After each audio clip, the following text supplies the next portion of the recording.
بسم اللہ الرحمن الرحیم والصلاة والسلام علی رسول اللہ وعلی آلہ وصحبہ اجمعین۔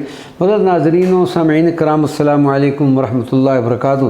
سیدنا ابو طالب رضی اللہ تعالی عنہ صاحب ایمان اور راوی حدیث ہیں۔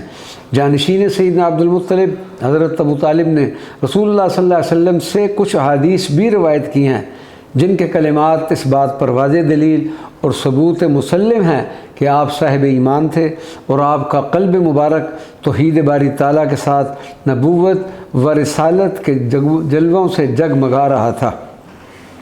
علامہ زینی دہلان نے اپنی مشہور زمانہ تصنیف اسد المطالب فی نجات ابی طالب میں ان حدیث مبارکہ کا تذکرہ بھی فرمایا ہے۔ ہم اصول برکت کے لیے 2-3 حدیث پیش کرتے ہیں۔ حدیث نمبر 1، حضرت سیدنا ابو طالب کی روایت کہ جس کو خطیب بغدادی نے اپنی اسناد کے ساتھ بیان کیا ہے۔ مولا کائنات سیدنا علی کرم اللہ وجہ فرماتے ہیں کہ میں نے اپنے والد محترم حضرت ابو طالب کو یہ فرماتے ہوئے سنا ہے کہ مجھ سے میرے بھائی کے بیٹے حضرت محمد نے یہ حدیث بیان فرمائی ہے، وَكَانَ وَاللَّهِ صُدُّوقًا، خدا کی قسم وہ یقیناً سچے تھے۔ جب میں نے آپ صلی اللہ علیہ وسلم سے پوچھا کہ یا محمد آپ کس چیز کے ساتھ مبعوث فرمائے گئے ہیں، تو آپ صلی اللہ علیہ وسلم نے فرمایا بصلۃ الارحام و اقامت الصلاۃ و ایتاء الزکاۃ، صلہ رحمی اور نماز و زکوٰۃ کے ساتھ۔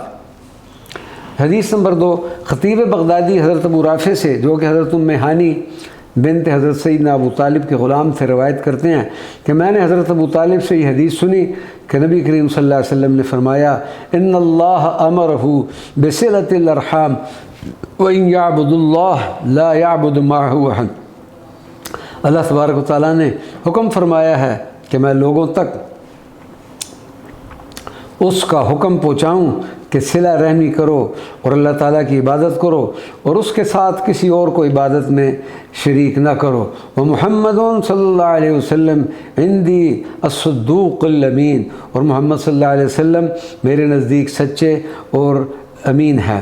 حدیث نمبر 3، حضرت ابو طالب کا ارشاد ہے کہ میں نے اپنے محبوب بھتیجے کو یہ فرماتے ہوئے سنا اشکر ترزق وَإِلَّا تَكْفُرْ تُعَذِّبْ، شکر کرو کیونکہ اس میں رزق میں فراوانی ہوگی، اور کفر نہ کرو کیونکہ اس سے مصیبت میں مبتلا ہو جاؤ گے۔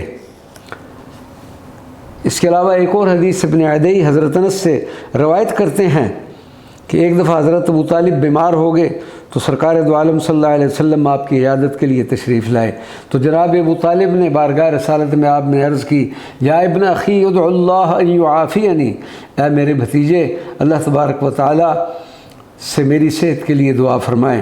حضور پر نور صلی اللہ علیہ وسلم نے بارگاہ عزت میں رب العزت میں دعا کی، فرمایا اللہم اشف عمی، اے اللہ میرے چچا جان کو صحت و عافیت عطا فرما۔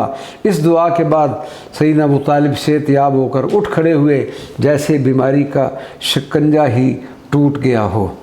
وما علینا الا البلاغ المبین۔